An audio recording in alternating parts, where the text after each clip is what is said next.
నమస్కారం, సుఖీభవకు స్వాగతం. ఈ రోజు సుఖీభవలో చలిగాలికి సోరియాసిస్ పెరుగుతుందా? అరెరే పిల్లలు పడకుండా ఆపండి. శీతాకాలంలో షుగర్ పెరుగుతుందా? బాణపొట్టను కరిగించే టమ్మీ టక్ ఆపరేషన్. ఇంకా హెల్త్ టిప్. చలికాలంలో శీతగాలి మనకు ఆహ్లాదం కలిగించే మాటేమో కానీ మన చర్మానికి మాత్రం చాలా చిక్కుల్నే తెచ్చిపెడుతూ ఉంటుంది. ముఖ్యంగా చర్మాన్ని చేపల పొలుసుల్లా మార్చేసే సోరియాసిస్ వ్యాధికి ఈ చలికాలం బాగా అనువుగా ఉంటుంది. పొడి వాతావరణంలో చర్మం మరింతగా పొడిబారిపోతూ ఉండటంతో సోరియాసిస్ మరింత మొండిగా మారుతూ ఉంటుంది. ఈ నేపథ్యంలో శీతాకాలంలో సోరియాసిస్ ఉధృతంగా మారకుండా ఉండేందుకు ఏం చేయాలో, జీవన సరళిలో ఎలాంటి జాగ్రత్తలు తీసుకోవాలో ఇప్పుడు తెలుసుకుందాం. సోరియాసిస్ చర్మానికి సంబంధించిన మహా మొండి జబ్బు. దీన్ని పొలుసుల వ్యాధి అని కూడా పిలుస్తారు. దీని బారిన పడ్డప్పుడు చర్మమంతా పొలుసుల్లాగా మారి ఏనుగు చర్మంలాగా మొద్దుబారిపోతుంది. చర్మంపై తరచూ ఎర్రటి మచ్చలు, దద్దుర్లు వస్తూ మనిషిని శారీరకంగా, మానసికంగా చిత్రవధ చేస్తూ ఉంటుంది. ఈ జబ్బు ఎందుకొస్తుందనే దానికి ఇప్పటిదాకా ఖచ్చితమైన కారణాలేవీ లేవు. వంశపారంపర్యంగా రావటానికి, శరీరంలో వ్యాధి నిరోధకత ప్రతికూలంగా స్పందించినప్పుడు సోరియాసిస్ వస్తున్నట్లు నిపుణులు చెబుతున్నారు. సోరియాసిస్ ఎక్కువ మందిలో తలమీదే మొదలవుతుంది. తల మీద చుండ్రులా కనిపించి కొందరిలో దానికదే తగ్గిపోవచ్చు. అలా కాకుండా ఎక్కువ కాలం కొనసాగుతూ ఎర్రటి మచ్చలు, దురదతో పాటు మంట ఉన్నప్పుడు సోరియాసిస్ ఏమోనని అనుమానించాలి.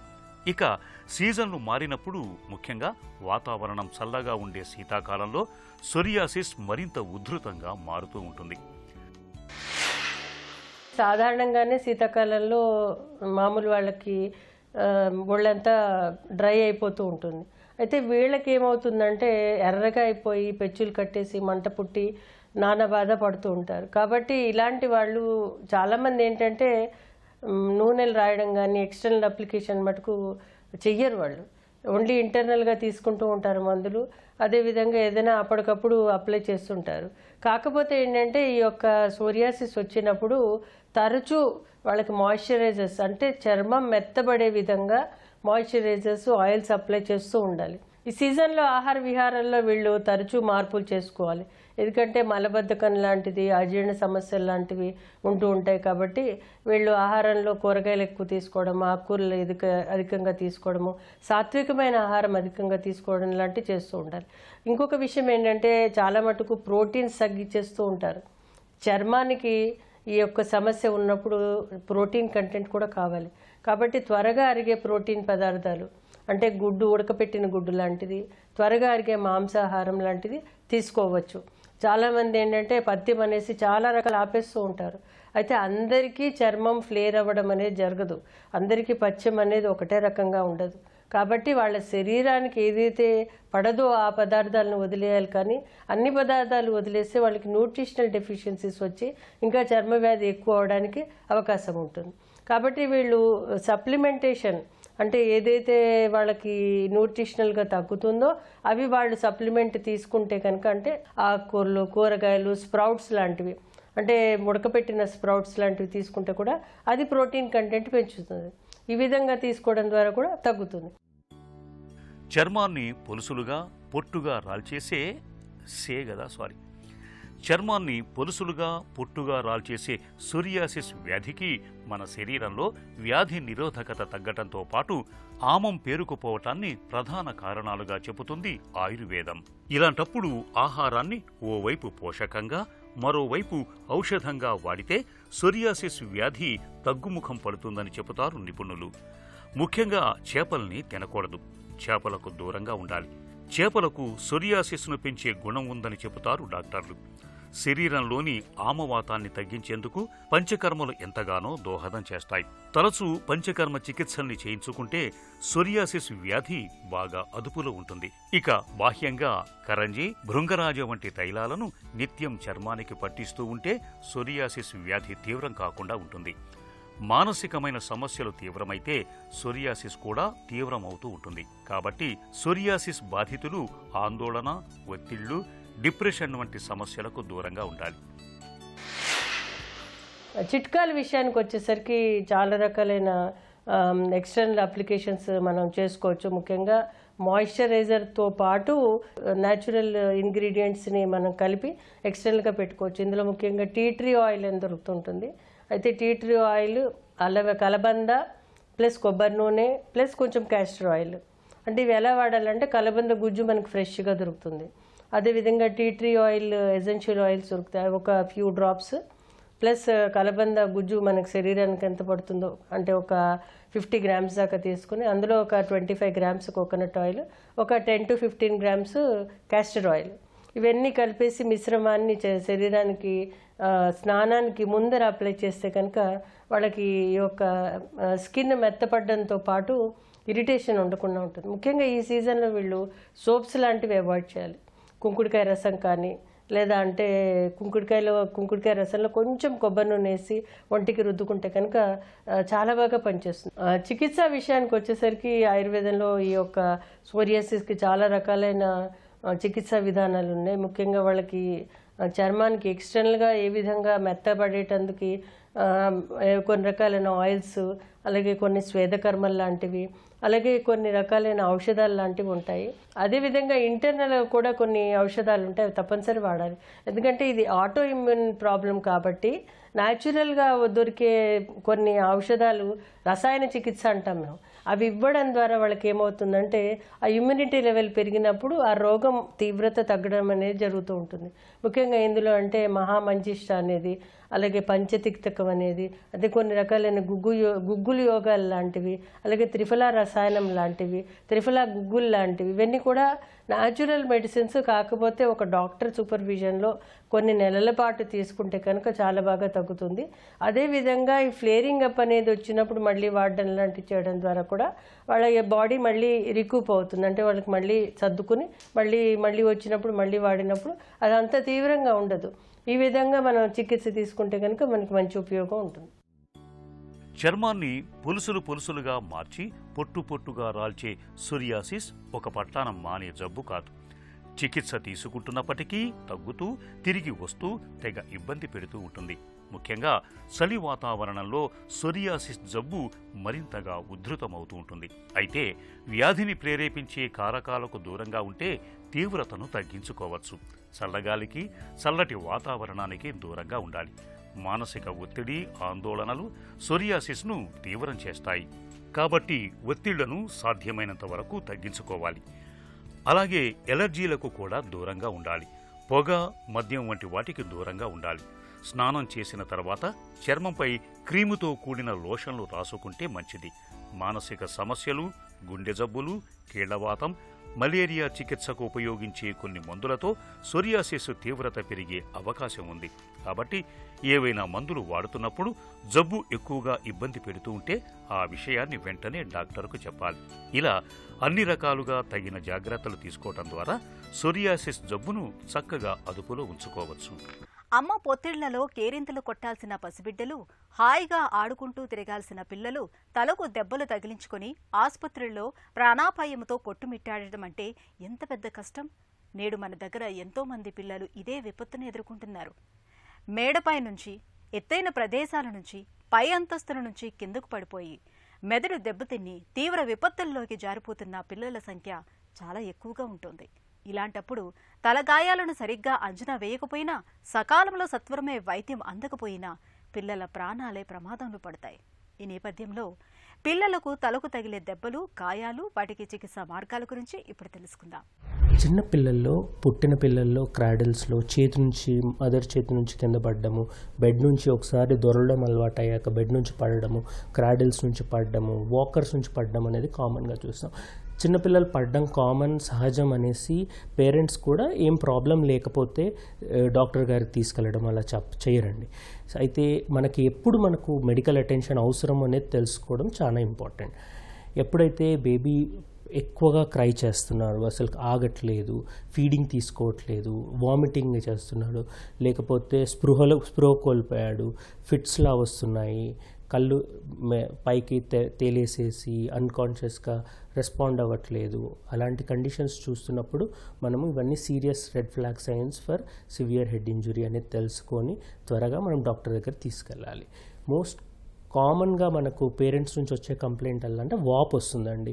చిన్నపిల్లల్లో ఇది చాలా కామన్గా మనకు చూస్తాం. అదేంటంటే స్కిన్ కింద బ్లడ్ అనేది క్లాట్లా రక్తము గడ్డగట్టుకుపోతుంది. అప్పుడేమవుతుంది అంటే చిన్నపిల్లల్లో మొత్తం ఉండే బ్లడ్ వాల్యూమ్ తక్కువ కాబట్టి ఆ స్వెల్లింగ్ ఒకవేళ పెద్దగా ఉంటే పేషెంట్కి బీపీ తక్కువ అయిపోయి అనీమియా బ్లడ్ తక్కువ అవ్వడం వల్ల ప్రాబ్లమ్స్ రావచ్చు. సివియర్ హెడ్ ఇంజరీలో కోమాలో వస్తారండి. వాళ్ళకు ట్రీట్మెంట్లో ఎమర్జెన్సీలో మనం ముందు వాళ్ళ శ్వాస ఎలా ఉంది, బీపీ ఎలా ఉంది అనేది చూసుకున్నాక దాన్ని మనం స్టెబిలైజ్ చేసుకున్నాక ఎమర్జెన్సీలో మనం సిటీ చేసుకుంటామండి. ట్రీట్మెంట్ అనేది చాలా క్రిటికల్గా ఉంటుంది. ఎందుకంటే చిన్నపిల్లల్లో వాళ్ళ బ్లడ్ వాల్యూమ్ అవన్నీ తక్కువ ఉంటాయి. ట్రీట్మెంట్ చేయడం, ఇంటెన్సివ్ కేర్ ట్రీట్మెంట్ చేయడం అనేది ఐవీ లైన్ యాక్సెస్ చేసుకోవడానికి అన్నిటికీ కష్టంగా ఉంటుంది. దానికి డెడికేటెడ్ టీమ్ అవసరం ఉంటుందండి, which includes paediatric emergency care physicians, intensive care doctors, neurologist, neurosurgeons, orthopaedic surgeons, paediatric surgeons. ఒక టీమ్ ఎఫర్ట్లో ఈ సివియర్ హెడ్ ఇంజురీస్ని మేనేజ్ చేస్తామండి. కొన్ని రకాల వాతావరణ పరిస్థితులు కొన్ని రకాల జబ్బుల్ని మరింతగా ఉధృతం చేస్తూ ఉంటాయి. చలికాలంలో షుగర్ పెరగటం అలాంటిదే. క్రమం తప్పకుండా మందులు మింగుతున్నా, ఆహార వ్యాయామాల విషయంలోని జాగ్రత్తలు తీసుకుంటూనే ఉన్నా రక్తంలో గ్లూకోజ్ శాతం ఎందుకు గాడి తప్పుతుందో తెలియక సతమతమవుతూ ఉంటారు. చలికాలంలో షుగర్ పెరగటానికి వాతావరణ పరిస్థితులకు తోడు వైరల్ ఇన్ఫెక్షన్లు, ఇమ్యూనిటీ తగ్గటం చాలా కారణాలే ఉంటాయని చెబుతారు నిపుణులు. ఈ నేపథ్యంలో చలికాలంలో రక్తంలో గ్లూకోజ్ పెరగటానికి కారణాలు, పరిష్కార మార్గాల గురించి ఇప్పుడు తెలుసుకుందాం.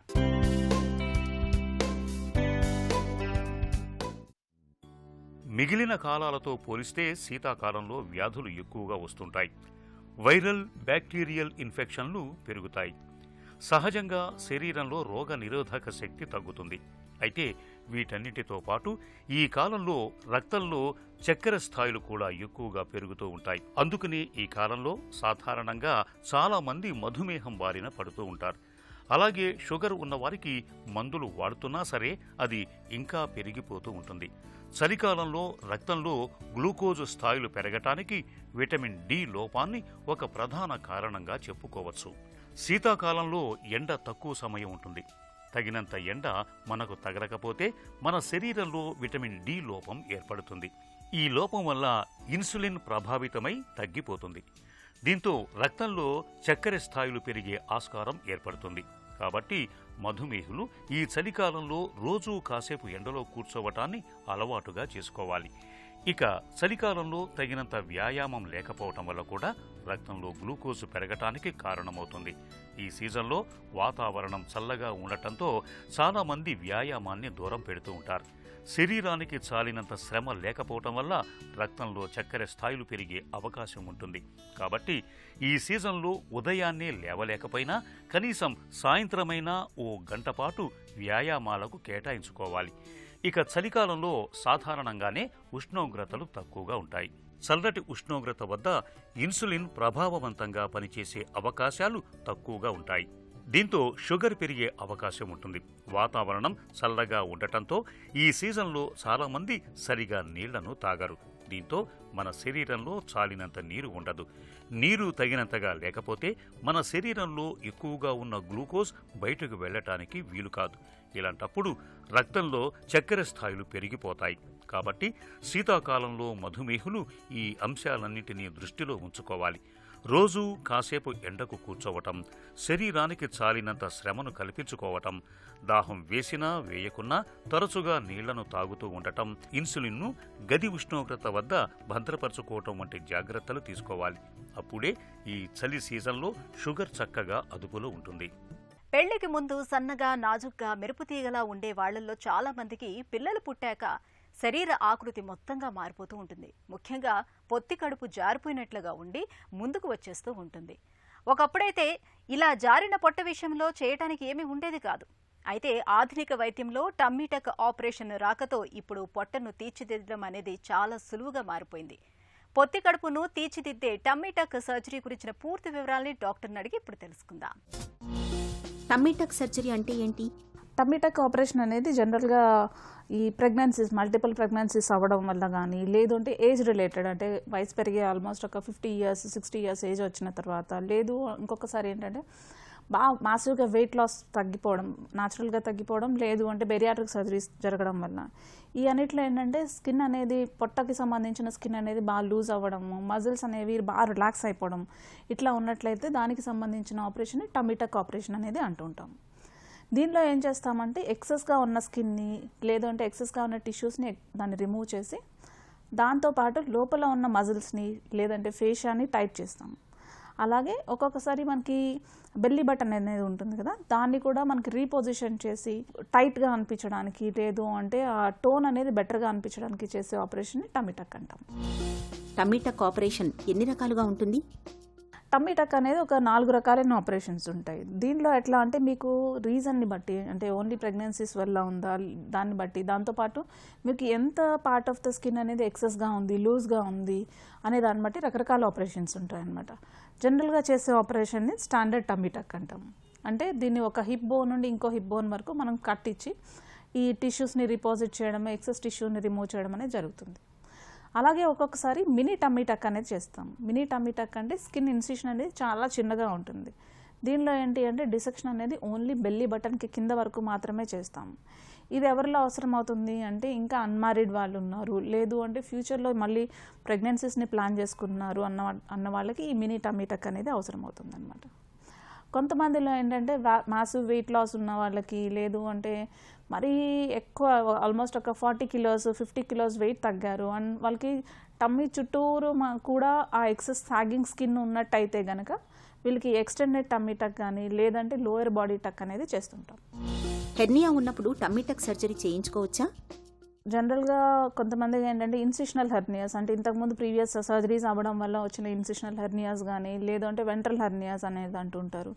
లేదంటే ఒక్కొక్కసారి డైవారికేషన్ రెక్టై, అంటే మనకి ఈ టమ్మీలో మిడ్ లైన్కి అటు ఇటు కనుక రెక్టస్ అబ్డామినిస్ మజిల్స్ అనేవి ఉంటాయి. ఈ సిజేరియన్ సెక్షన్స్ చేసిన తర్వాత కానీ, లేదు అంటే కొంతమంది బాగా వెయిట్ తగ్గిన తర్వాత ఈ రెక్టస్ మజిల్స్ అనేది దూరం అవుతూ ఉంటాయి అనమాట. దీన్ని డైవారికేషన్ రెక్టై అంటుంటాం. ఇలాంటి ప్రాబ్లమ్స్ ఉన్న వాళ్ళకి కూడా ఈ హెర్నియా సర్జరీతో పాటు డైవారికేషన్ రెక్టై సర్జరీతో పాటు టమ్మీ టక్ని కంబైన్ చేసి చేయడం అనేది జరుగుతుంటుంది. టమ్మీ టక్, లైపోసెక్షన్లో ఏది మేలు? మనం లైపోసెక్షన్ని టమ్మీ టక్ని జనరల్గా కంపేర్ చేయలేము. ఎందుకంటే దీనికి ఉండే ఇండికేషన్స్ దానికి ఉండే ఇండికేషన్స్ అనేవి కంప్లీట్గా డిఫరెంట్ అనమాట. ఫర్ ఎగ్జాంపుల్ ఇప్పుడు ఒక అమ్మాయి వచ్చింది, తనకి టమ్మీ అనేది కొంచెం ఫ్యాట్ అనేది ఉంది, బట్ స్కిన్ క్వాలిటీ చాలా బాగుంది, లోపల ఉన్న మజిల్స్ ఫేషియా అన్ని టైట్గా ఉన్నాయి అన్నట్టయితే కనుక మనం లైపోసెక్షన్కి ఇండికేటెడ్ ఉంటారు.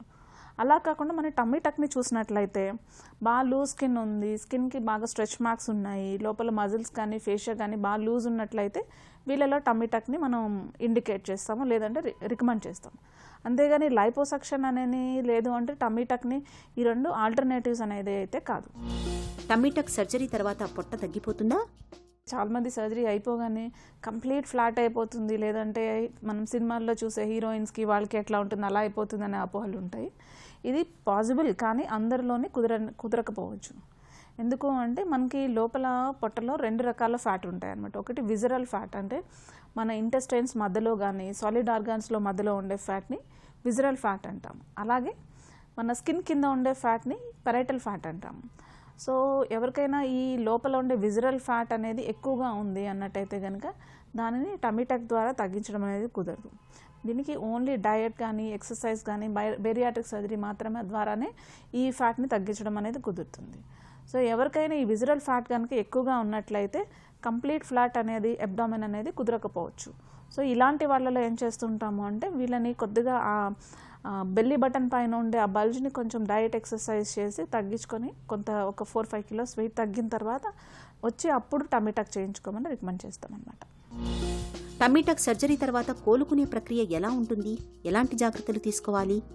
టమ్మీ టక్ ఆపరేషన్ అయిపోయిన తర్వాత పొట్ట టైట్గా అనిపించడము, కొంచెం ముందుకి పుల్ చేసినట్టు అనిపించడం అనేది జనరల్గా ఉంటుంటుంది. సో వీళ్ళకి స్ట్రైట్గా నడవలేకపోవచ్చు, అంటే కొద్దిగా ముందుకి వంగి హంచ్ బ్యాక్ అనేది ఉంటుంది, అలా నడుస్తూ ఉంటారు. అది ఒక 1 వీక్ 10 డేస్లో కరెక్ట్ అయిపోతుంది. అలాగే మనకి ఈ సూచర్ లైన్ మీద ఎక్కువగా స్ట్రెస్ లేకుండా ఉండడానికి వాళ్ళని పడుకున్నప్పుడు అయితే కింద థై కింద పిల్లోస్ పెట్టుకొని జనరల్గా నడుస్తూ ఉండమని చెప్తాం. కొంతమందిలో ఏంటంటే అప్పటి వరకు స్కిన్ లూజ్గా ఉంది, సడన్గా టైట్ అయ్యేసరికి ఫుడ్ నార్మల్గా తీసుకోకపోవడం జరగకపోవచ్చు. ఫుల్గా సర్జరీ అయిపోయిన వెంటనే చాలా నాకు టైట్గా అనిపిస్తుంది, ఎక్కువ తినలేకపోతున్నాను, ఫుడ్ నార్మల్గా రెగ్యులర్గా ఎంత తింటున్నాను అంత తినలేకపోతున్నాను అంటారు. సో ఒక 1 వీక్లో ఇవన్నీ సెట్ అవుతాయి. ఈ లోపు మాత్రం కొంచెం ఫ్రీక్వెన్సీ పెంచి తక్కువ క్వాంటిటీలో తీసుకోవడం అనేది అవసరం అవుతుంది. యూజువల్గా 1 వీక్లో రికవర్ అయిపోతారు. టమ్మీ టక్ ఆపరేషన్ బాధాకరంగా ఉంటుందా? టమ్మీ టక్ తర్వాత కొన్ని రోజులు ఒక 1 వీక్ నుండి ఒక 10 డేస్ వరకు పెయిన్ అనేది, డిస్కంఫర్ట్ అనేది ఉంటుంది. మన ఉన్న పెయిన్ సెన్సిటివిటీని బట్టి అది టైట్రేట్ చేస్తాం అన్నట్టు. పెయిన్ కిల్లర్స్ని ఎంతవరకు ఇవ్వాలి, మనం ఎక్కువ మీకున్న పెయిన్ దాన్ని బట్టి ఎన్ని టాబ్లెట్స్ వేసుకోవాలి, ఎన్ని టైప్స్ ఆఫ్ పెయిన్ కిల్లర్స్ తీసుకోవాలి అనేది మీకు గైడ్ చేస్తాం అనమాట. బట్ అందరూ అనుకున్నట్లుగా టమ్మీ టక్ ఆపరేషన్ అనేది భరించలేనంత పెయిన్ అయితే ఉండదు. టమ్మీ టక్ సర్జరీ తర్వాత మచ్చలు మిగిలిపోతాయా? జనరల్గా ఈ స్కార్స్ అన్ని హిడెన్ ఏరియాస్లో ఉంటాయి. అంటే మీరు వేసుకునే అండర్వేర్ లైన్లో బికినీ లైన్లోనే ఉండేటట్టుగా ప్లాన్ చేస్తాం. అలాగే మేము యాజ్ ప్లాస్టిక్ సర్జన్స్ మేము ఆ స్కార్స్ని నీట్గా పైకి రెగ్యులర్గా ఉండకుండా, లేదు అంటే ఒకదానికి పైకి అటు ఇటుగా ఉండకుండా లేకుండా నీట్గా సూచర్స్ వేస్తాం అన్నమాట. దీనివల్ల ఏంటి అంటే స్కార్స్ నీట్గా హీల్ అయ్యే ఛాన్సెస్ ఎక్కువ ఉంటాయి. దాంతోపాటు ఆపరేషన్ అయిపోయిన తర్వాత స్కార్స్ అన్ని హీల్ అయిపోయిన తర్వాత వాటికి కొన్ని రకాలైన క్రీమ్స్ ఇస్తుంటాం అన్నమాట. క్రీమ్స్ కానీ మసాజెస్ కానీ ఇలాంటివి చేసినట్లయితే కొన్ని రోజులకి ఆ స్కార్స్ అనేవి అంత ఎక్కువ విజిబిలిటీ అనేది ఉండదు. అవి చాలా వరకు న్యాచురల్గా మన బాడీ స్కిన్లో కలిసిపోవడం అనేది జరుగుతుంది అండ్ బయట కూడా కనిపించకుండా ఉంటాయి. టమ్మీ టక్ ఆపరేషన్ సాయంతో ఇవాళ పొత్తి కడుపులో పేరుకుపోయిన కొవ్వును సులువుగా తొలగించవచ్చు. అలాగే జారిన పొట్టను తిరిగి బిగువుగా చక్కగా తీర్చిదిద్దవచ్చు. ఒక చిన్న చిట్కా మీకోసం. చలికాలంలో పాదాల్లో పగుళ్లు బాధిస్తున్నప్పుడు పగిలిన పాదాలకు జెల్లీతో పాటు కొద్దిగా కొబ్బరి నూనెను పట్టించి మృదువుగా మర్దన చేయండి. ఆ తరువాత ఉదయాన్నే గోరువెచ్చటి నీటితో కడిగేయండి. నిత్యం ఇలా చేస్తూ ఉంటే పాదాల్లో పగుళ్ల బాధల నుంచి మంచి ఉపశమనం లభిస్తుంది.